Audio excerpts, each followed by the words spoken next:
Hello students, today we will discuss the graphs of quadratic expressions.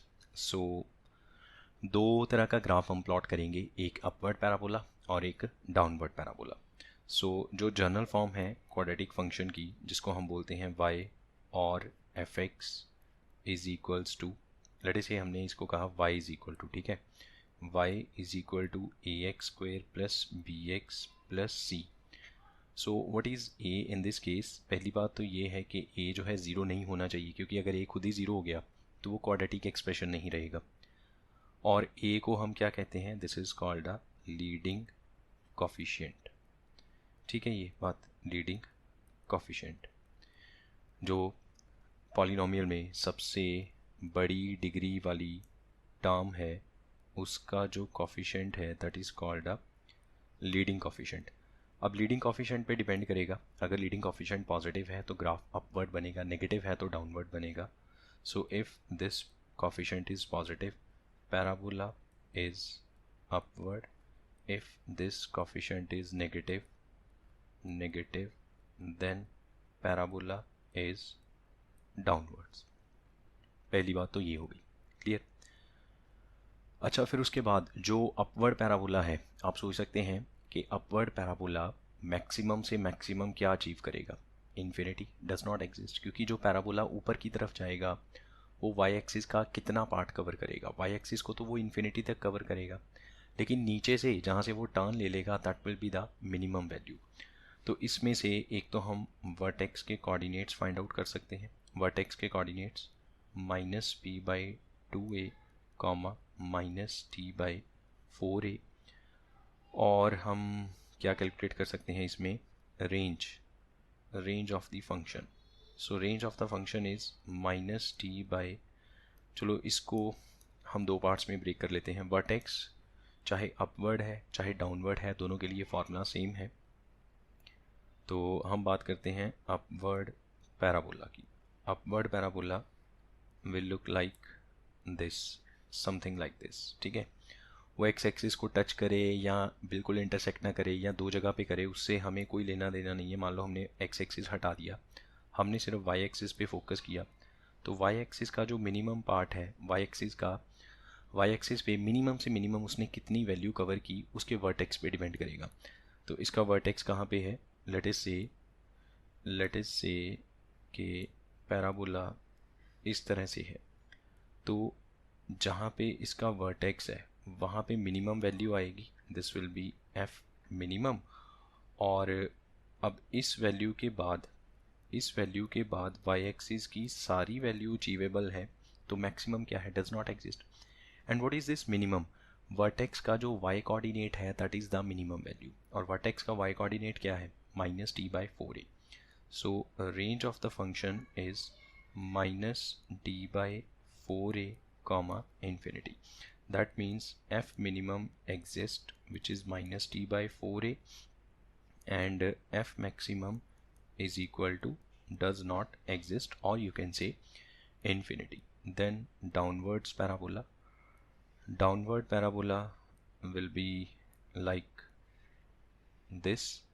और ये जो vertex है, वर्टेक्स का जो y कोऑर्डिनेट है that will be f maximum, और इसके नीचे y एक्सिस की सारी वैल्यूज़ अचीवेबल हैं. So if I say what is the range will be -infinity to -t/4a. ठीक है, -t/4a पे क्लोज आएगा. एंड d क्या है? Of course d is equals to b² - 4ac. That is called a discriminant which is used to identify the nature of roots. And what is f max? F max is -t/4a. then f minimum does not exist. And what is axis of symmetry? In both the cases is same, axis of symmetry. Axis of symmetry is, ये एक line है जिसकी equation है x is equal to what, जो दोनों roots के बिल्कुल middle में से पास करेगी. और यू कैन से एक ऐसी लाइन जो पैराबोला को इक्वली दो हाफ्स में कट कर देगी, और वो लाइन ये है जो बिल्कुल वर्टेक्स में से पास होगी, वर्टिकल लाइन. वर्टेक्स में से पास होने वाली वर्टिकल लाइन की इक्वेशन क्या होगी? x is equal to x coordinate of vertex, that is -b/2a. दोनों केसेस में सेम फार्मूला है, ठीक है। तो दो केसेस हमने डिस्कस किए, दोनों की रेंज, दोनों की मिनिमम मैक्सिमम वैल्यू और एक्सिस ऑफ सिमेट्री, राइट। अब ज़रा हम बात करें, अच्छा एक चीज़ और, पॉइंट ऑफ इंटरसेक्शन। ये जो कैपिटल एक्स के साथ ऐसे क्या कहते हैं, ये जो ऐसे हमने लिखा है कैपिटल एक्स, बड़ा सा एक्स करके फिर ऐसे कॉमास लगा दिए, इसका मतलब है पॉइंट ऑफ इंटरसेक्शन ऑफ किसका, पैराबोला विद वाई एक्सिस। तो वाई एक्सिस को ये कहाँ कट करेगा, 0, क्या, जहाँ पे पैराबोला वाई एक्सिस को कट करेगा एक्स की वैल्यू 0 हो जाएगी, ठीक है। एक्स की जगह 0 कर दो अपने इस फंक्शन में, एक्स की जगह 0 करेंगे तो वाई क्या आएगा, only C. So point of intersection of parabola with Y axis is 0, C। मतलब अगर हमें इतनी इन्फॉर्मेशन पता चल जाए तो हम किसी भी पैराबोला का, किसी भी क्वाड्रेटिक कर्व का ग्राफ प्लॉट कर सकते हैं। एंड ऑफ कोर्स रूट्स निकालने का फॉर्मूला, वो चाहे पैराबोला अपवर्ड है या डाउनवर्ड है वो तो सेम ही रहेगा, x equals to minus b plus minus under root of b square minus 4ac divide by 2a। This is the formula to calculate roots, ठीक है। ये जो 10th क्लास में हमने पढ़ाई था डिस्क्रिमिनेंट मेथड, जिसको हम क्वाड्रेटिक फार्मूला भी बोलते हैं। अब ज़रा कुछ एग्जांपल्स लेके ग्राफ्स प्लॉट कर लेते हैं। अच्छा पहले तो बहुत सिंपल वाले ग्राफ, फॉर एग्जांपल जैसे फर्स्ट है y is equal to x square only. इसका graph as you know upward parabola passing through origin, जिसका वर्टेक्स ओरिजिन पे है 0, 0। अब यहाँ पर देखो, समझने वाली बात क्या है, केस वन हमने ये कह दिया कि अगर आप x में से कोई नंबर माइनस करोगे होल स्क्वायर के अंदर, तो जो ग्राफ है उसका वर्टेक्स उतने यूनिट जो माइनस करोगे उतने यूनिट राइट साइड चला जाएगा, अगर प्लस करेंगे तो उतने यूनिट लेफ्ट साइड चला जाएगा। For example if I say y is equal to x, अब नंबर के हिसाब से सोचना थोड़ा आसान रहेगा, x-2 का होल स्क्वायर, ठीक है। इसमें कोई कांस्टेंट टर्म स्क्वायर के बाहर नहीं है, जो कुछ है स्क्वायर के अंदर ही है। तो इसका ग्राफ कैसे प्लॉट होगा, लाइक दिस। और जो कर्व है, जो वर्टेक्स है, वो 2 यूनिट राइट साइड में शिफ्ट हो जाएगा, like this is the graph of x-2 का होल स्क्वायर। और ये y एक्सिस को कहाँ कट करेगा, x को 0 पुट करके देख लो, x को 0 करेंगे तो -2 का स्क्वायर 4 आ जाएगा।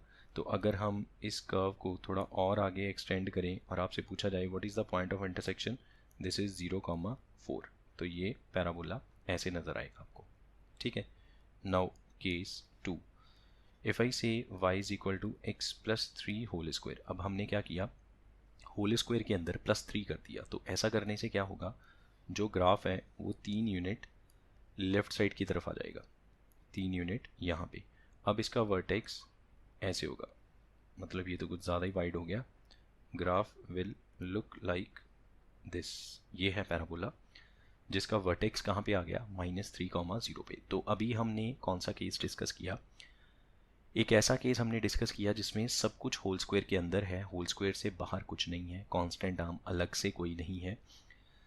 और अगर हम होल स्क्वायर के अंदर कुछ नहीं करते, only y is equal to x square, तो स्टैंडर्ड पैराबोला जो जिसका वर्टेक्स ओरिजिन पे है, अगर आप उसमें से कुछ माइनस कर दोगे तो वर्टेक्स राइट साइड शिफ्ट कर जाएगा उतने यूनिट जो आपने जो नंबर आपने उसमें से माइनस किया है। अगर आप x plus something whole square करते हैं तो जो वर्टेक्स है उतने यूनिट क्या कहते हैं हम, लेफ़्ट साइड की तरफ आ जाएगा, ठीक है। तो इस केस को हम ऐसे लिख सकते हैं कि लेट अस से लेट a इज़ पॉजिटिव, ठीक है, a खुद पॉजिटिव है। देन अगर आपसे कहें y is equal to x minus a का होल स्क्वायर, अब a तो खुद पॉजिटिव है, तो ऐसा करने से क्या होगा, जो ग्राफ है वो बनेगा तो अपवर्ड पैराबोला, a यूनिट्स उसका ओरिजिन बोल दिया, उसका जो वर्टेक्स है a यूनिट्स राइट साइड की तरफ चला जाएगा। तो अगर हम बात करें y is equal to x plus a whole square, तो ऐसा करने से क्या होगा कि जो कर्व है वो a यूनिट्स लेफ़्ट साइड पे आ जाएगी। तो क्योंकि a पॉजिटिव है तो आपने लेफ्ट साइड पे आना है तो ए को नेगेटिव करना पड़ेगा, तो माइनस ए लिख दिया। ठीक है, ये बात हो गई। ये तो हो गया अगर आपने चेंजेस किया होल स्क्वायर के अंदर। अगर हम चेंजेस करें होल स्क्वायर के बाहर, let us say now case 3 y is equal to x square plus 5। आपने स्क्वायर से बाहर कोई नंबर प्लस किया, वर्टेक्स उतने यूनिट ऊपर चला जाएगा। प्लस किया तो ऊपर जाएगा, माइनस किया तो डाउन साइड आएगा। तो इसका जो ग्राफ है वो कुछ ऐसे नज़र आएगा, लाइक दिस। ये जो पॉइंट है दिस इज़ 5, मतलब 0,5। तो वर्टेक्स 5 यूनिट्स ऊपर चला गया। Case 4, if I say y is equal to x square minus 2, तो अब जो कर्व है वो 2 यूनिट डाउन आ जाएगी, मतलब जो वर्टेक्स है वो -2 पे आ गया। तो इस तरह से पैराबोला जो है वो बनेगा। क्लियर है? अच्छा, अब आपके मन में ये डाउट होगा कि अगर होल स्क्वायर के अंदर भी कुछ प्लस माइनस कर दें और होल स्क्वायर के बाहर भी कुछ प्लस माइनस कर दें तो क्या होगा? Very easy. अंदर प्लस माइनस करने से लेफ्ट राइट हो जाएगा, बाहर प्लस माइनस करने से अप डाउन हो जाएगा। होल स्क्वायर के अंदर करने से अगर आप प्लस करेंगे तो उल्टा होता है, लेफ्ट साइड, माइनस करेंगे तो राइट साइड। बाहर outside the whole square plus minus करने से सीधा सीधा कॉन्सेप्ट है, प्लस करेंगे तो ऊपर जाएगा, माइनस करेंगे तो नीचे आएगा। लेट अस से हमने यहाँ पर एक फिफ्थ केस बना लिया, y is equal to x minus 6 square plus 2। अब क्या होगा? तो हम सिंपली ये कहेंगे, हमने इसकी ट्रांसफॉर्मेशन करनी है अपने पेरेंट ग्राफ से। पेरेंट ग्राफ है y is equal to x square वाला। हमने कहा एक्स स्क्वायर के अंदर -6 किया तो जो वर्टेक्स का जो वर्टेक्स है, मतलब जो जहाँ से पैराबोला टर्न करता है ना, वो वर्टेक्स राइट साइड जाएगा 6 यूनिट, आउटसाइड द ब्रैकेट +2 किया 2 यूनिट ऊपर जाएगा। तो इसका जो ग्राफ है वो ऐसे नज़र आएगा, यहाँ पे 6, यहाँ पे 2, और ये हो गया पॉइंट, तो ये हो गया वर्टेक्स V। ठीक है, ये है वर्टेक्स 6,2 पे, क्योंकि आपने होल स्क्वायर के अंदर -6 किया जिसकी वजह से ग्राफ जो है वो 6 यूनिट राइट साइड चला गया और 2 यूनिट ऊपर चला गया। आउटसाइड द ब्रैकेट आपने +2 किया। एक और क्वेश्चन कर लेते हैं। अब इसके बेसिस पे क्वेश्चन सॉल्व करने बहुत आसान है, कोई मुश्किल काम नहीं है। क्लियर है? सो लेट अस से हमारे पास ऐसे लिखा हुआ है y is equals to 3x minus 2 का स्क्वायर प्लस 5। ठीक है, हमने x का भी कोफिशिएंट लगा दिया। अब क्या करें, क्या होगा?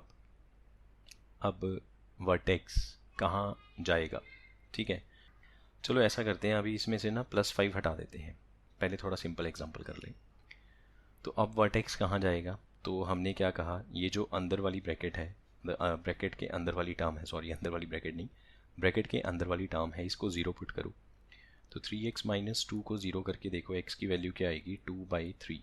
तो वर्टेक्स कहाँ चला जाएगा? 2/3 पे।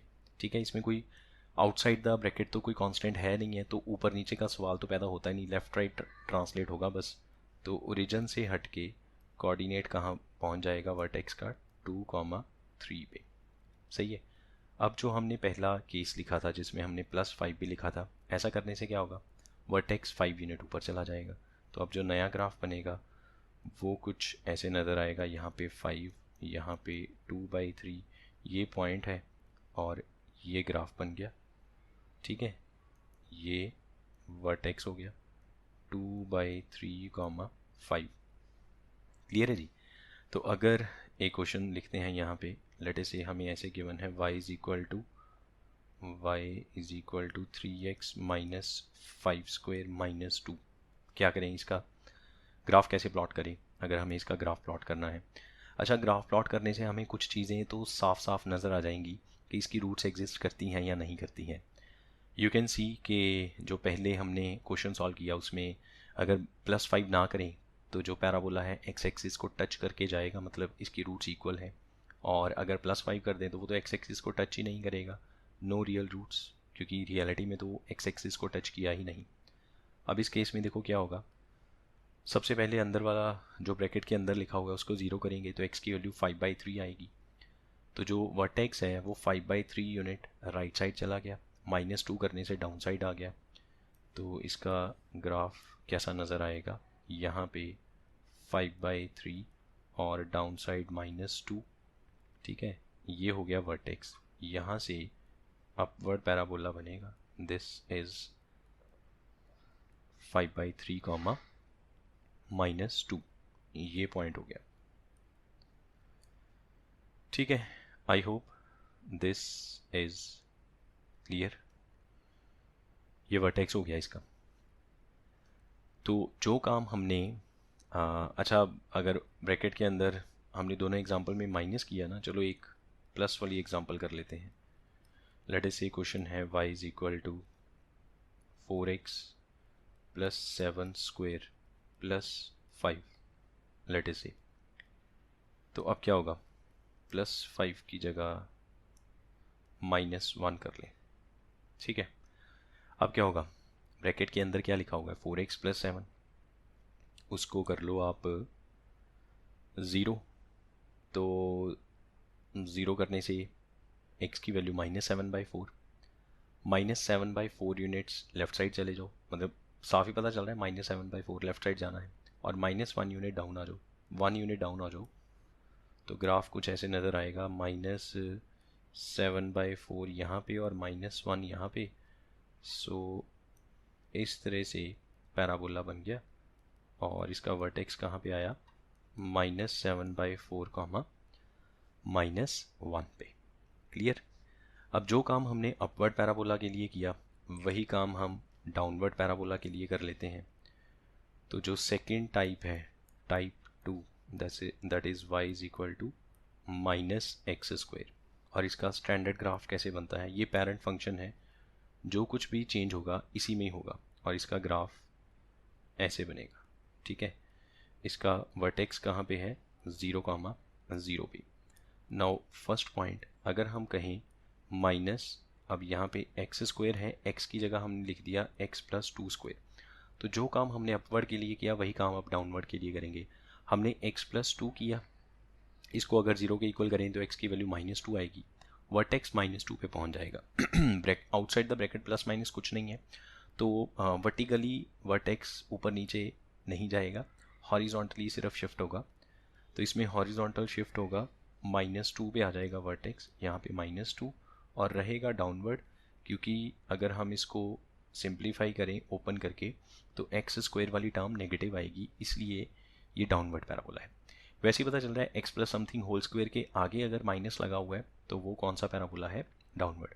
अच्छा, अगर आपके मन में एक डाउट ये आ सकता है कि y is equal to 2 - x का होल स्क्वायर करें तो क्या ये डाउनवर्ड पैराबोला है, तो answer is no, this is not a downward parabola, this will be upward parabola. क्योंकि आप इसको ओपन करके देखो होल स्क्वायर को, स्क्वायर का जो x² का कॉफिशेंट है वो पॉजिटिव होगा। जब स्क्वायर वाली टर्म का कॉफिशेंट पॉजिटिव है, दैट मीन्स जब लीडिंग कॉफिशेंट पॉजिटिव है, तो वो कौन सा पैराबोला है, दैट इज़ अपवर्ड पैराबोला। लेकिन अगर मैं इसके बाहर नेगेटिव लगा दूँ तो सेम पैराबोला बनेगा, जो अपवर्ड बनता था अब वो डाउनवर्ड हो जाएगा, ठीक है। नेक्स्ट सेकेंड पॉइंट, इसी में second point, if I say y is equal to minus of, अब इसके अंदर हमने लिख दिया लेट अस से 3x - 4 का स्क्वायर। अब क्या होगा, तो पहले तो हमने ये देखा पूरी स्क्वायर वाली टर्म नेगेटिव में है तो ये डाउनवर्ड पैराबोला बनेगा, और स्क्वायर वाली टर्म जो ब्रैकेट है उसके अंदर क्या लिखा हुआ है, उसके अंदर लिखा है 3x - 4, उसको 0 के इक्वल कर लो, तो x की वैल्यू क्या आएगी, 4/3, तो x 4/3 हो जाएगा, और पॉजिटिव आया तो वर्टेक्स कहाँ चला गया, पॉजिटिव साइड पे।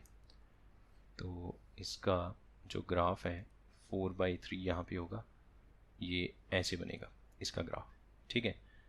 अब इसी में ही जैसे हमने उसमें चेंजेस की थी, इसमें भी चेंजेस कर सकते हैं। लेट अस से एफ आई से -x² + 2, तो -x² तो स्टैंडर्ड कर्व है जो डाउनवर्ड पैराबोला है, ओरिजिन में से पास करता है, ओरिजिन जिसका वर्टेक्स है, ठीक है। इसमें +2 किया तो कर्व 2 यूनिट ऊपर चली जाएगी, बनेगा डाउनवर्ड, लेकिन 2 यूनिट ऊपर जाके यहाँ से टर्न लेगा। अब वर्टेक्स कहाँ चला गया, 0,2 पे। Then next fourth point, if I say y is equal to -x² - 3, है तो डाउनवर्ड, लेकिन जो कर्व है वो 3 यूनिट नीचे आ जाएगी -3 पे, तो इस तरह से कर्व बनेगी, सही है। देन नेक्स्ट एक और कर लेते हैं, fifth, y is equal to minus of, let say हमारे पास लिखा है 2x - 3 होल स्क्वायर प्लस 1। तो अब क्या करें, सबसे पहले तो जो होल स्क्वायर वाली टर्म है उसके बाहर नेगेटिव है, डाउनवर्ड बनेगा। अब होल स्क्वायर वाली टर्म के अंदर ओनली एक्स नहीं है, एक्स का कोई लीनियर एक्सप्रेशन है, उसको 0 के इक्वल किया तो एक्स की वैल्यू आएगी 3/2। वर्टेक्स चला जाएगा 3/2 हॉरिजॉन्टली 3/2 पे, वर्टिकली आउटसाइड द ब्रैकेट +1 भी है तो वर्टिकली 1 यूनिट ऊपर चला गया। तो वर्टेक्स कहाँ पे आएगा, यहाँ पे 3/2, यहाँ पे 1, ये पॉइंट हो गया 3/2, 1। तो वर्टेक्स इसमें से ऐसे पास करेगा लाइक दिस, ये है वर्टेक्स 3/2, 1 और ये इसका ग्राफ हो गया। और ये इसकी दो रूट्स आ गई, ग्राफ से पता चल रहा है दो डिस्टिंक्ट रूट्स हैं। And point of intersection with Y axis calculate करना है तो उसके लिए सिंपल सा रूल है, एक्स को 0 पुट कर दो, जहाँ पे एक्स 0 होगा जो वैल्यू वाई की आएगी that is the point of intersection with Y axis. ये तो है स्टैंडर्ड फॉर्म है ना, जिसमें कुछ y is equal to something ऐसे लिखा हुआ है, y is equal to some whole square, फिर उसके बाद प्लस माइनस कुछ लिखा हो तो। चलो अब ज़रा एक ये कर्व प्लॉट करते हैं, y is equal to 2x square minus 3x minus 9। Upward है या डाउनवर्ड है, दोनों को सॉल्व करने का मेथड सेम है। सबसे पहले हमने लीडिंग कोफिशिएंट देख लिया, लीडिंग कोफिशिएंट पॉजिटिव है तो अपवर्ड, नेगेटिव है तो डाउनवर्ड। फिर इसकी रूट्स फाइंड आउट कर लो, रूट्स फाइंड आउट करने के लिए हमने इसको फैक्टराइज किया, so this will become 2x square minus 6x plus 3x minus 9, 2x common लिया, x माइनस 3 प्लस 3 कॉमन लिया, x माइनस 3, तो फैक्टर्स बन जाएंगे 2x plus 3 into x minus 3। So roots are x is -3/2 and दूसरी root है 3। तो x axis पे एक तो आएगा -3/2, -3/2 यहाँ पे कहीं पे और 3 यहाँ पे, ठीक है। और वर्टेक्स कहाँ पे होगा, वर्टेक्स हमेशा इन दोनों के बिल्कुल मिडल पे, एग्जैक्टली मिडल पे। और वर्टेक्स के कोऑर्डिनेट्स वैसे ढूंढने का फॉर्मूला हमने बताया भी है ऊपर। यहाँ से अगर मैं कंपेयर करूँ, a is 2, b is -3, c is -9, so d की value b square minus 4ac, 3 का square 9 minus 4 into 2 into -9, so d is, ये बन गया आपका 9 plus 72, d is equals to 81। और वर्टेक्स के कोऑर्डिनेट्स क्या थे, -b/2a comma -t/4a। So vertex is -3 minus minus plus 3, 2 2 4 comma -81/8। तो 3/4 और -81/8 डाउन साइड वाई एक्सिस यहाँ पे कहीं पे होगा, नीचे आगे -81/8, ये मान लो 3/4 जो दोनों रूट्स के बिल्कुल मिडल पे आएगा, ठीक है। आप करके देख लो, दोनों रूट्स को प्लस करो, -3/2 प्लस 3 करके इसको 2 से डिवाइड कर दो, जो भी दो रूट्स हैं उनको प्लस करो, 2 से डिवाइड करो, एग्जैक्टली जो वैल्यू आएगी वर्टेक्स उसी वर्टिकल लाइन पे आएगा, और वही जो लाइन है that is a axis of symmetry. इसको सॉल्व करके देख लो, ये 3/4 बनेगा, ये आप अपने लिए सॉल्व करके देख सकते हैं। तो एक तो वर्टेक्स यहाँ पे मिल गया हमें, और दूसरा लाइक दिस, ये इसको कट करेगा, मतलब अपनी रूट में से पास करके जाएगा, और यहाँ से ऐसे बन गया। ये कुछ देखने में सिमेट्रिकल सा नहीं लग रहा, कोई प्रॉब्लम नहीं है, बट आपको समझ आ जाना चाहिए कि what I am trying to convince कि ये ऐसे बनेगा, ठीक है। अब फिर भी ठीक है। तो ये जो लाइन है, dotted line, vertical line, this line is called a axis of symmetry, and इसकी इक्वेशन क्या है, x इज इक्वल टू 3/4, जिसमें से ये पास करती है। एंड ऑफ कोर्स कोई पूछे कि what is the range of the function, so range of the function is -81/8 comma infinity, this is range of the function, this quadratic expression. अब जो काम हमने अपवर्ड पैराबोला के लिए किया है, एग्जैक्टली सेम मेथड के साथ हम डाउनवर्ड पैराबोला भी ड्रॉ कर सकते हैं। एंड ऑफ कोर्स इसमें अगर कोई पूछे कि ये वाला पॉइंट कौन सा है, point of intersection of parabola with Y axis, point A के कोऑर्डिनेट्स क्या हैं, तो ये जो आपका पैराबोला है इसमें x की जगह 0 पुट कर दो, तो x की जगह 0 किया तो y इज़ -9, सो a के कोऑर्डिनेट्स क्या आएंगे, 0, -9। तो इस तरह से हमने पूरे पैराबोला को ग्राफ के ऊपर बड़ी इजीली लोकेट कर लिया।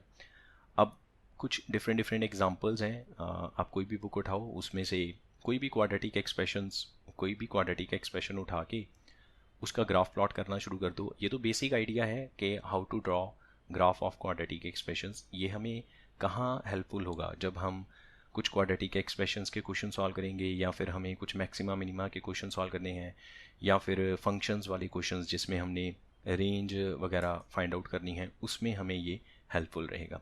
आई hope this must be clear to all of you.